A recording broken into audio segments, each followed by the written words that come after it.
പ്രിയ പ്രേക്ഷകർക്ക് സീരിയൽ ന്യൂസിലേക്ക് സ്വാഗതം. കൂടുതൽ സീരിയൽ ന്യൂസുകൾ അതിവേഗം ലഭിക്കുന്നതിന് ഈ ചാനൽ മറക്കാതെ സബ്സ്ക്രൈബ് ചെയ്യുക. ബെൽ ഐക്കൺ ക്ലിക്ക് ചെയ്യാൻ മറക്കരുത്. Do like, share and subscribe. അശ്വിൻ്റെ വിവാഹം നടക്കാൻ പോവുകയാണ് എന്നുള്ള കാര്യം അറിഞ്ഞതിനെ തുടർന്ന് ശ്രുതിയാകെ അസ്വസ്ഥയാകുന്നു. ഇതേ തുടർന്ന് എന്തിനാണ് ശ്രുതി ഇങ്ങനെ അസ്വസ്ഥയായി നടക്കുന്നത് എന്ന ശ്രുതിയുടെ സഹോദരി ചോദിച്ചതിനെ തുടർന്ന് തനിക്ക് അറിയില്ല എന്ന് വ്യക്തമാക്കുന്ന ശ്രുതി അവിടെ നിന്ന് ഒഴിഞ്ഞു മാറിപ്പോയിരിക്കുകയാണ്. പക്ഷേ ഇതേ തുടർന്നാണ് ശ്രുതി ആ സത്യം തിരിച്ചറിയാനിടയാകുന്നത്.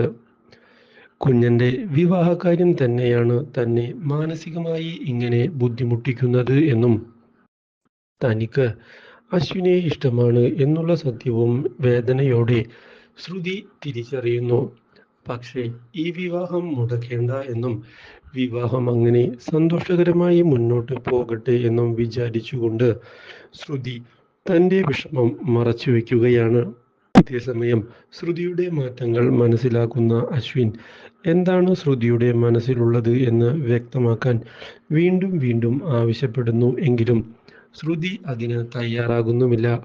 ലാവണ്യയ്ക്ക് നല്ലൊരു ജീവിതം ഉണ്ടാകട്ടെ എന്ന് ആശംസിക്കുകയും ചെയ്തതിനെ തുടർന്ന് നമ്മുടെ അശ്വിനാകെ ഞെട്ടിപ്പോയിരിക്കുകയാണ്.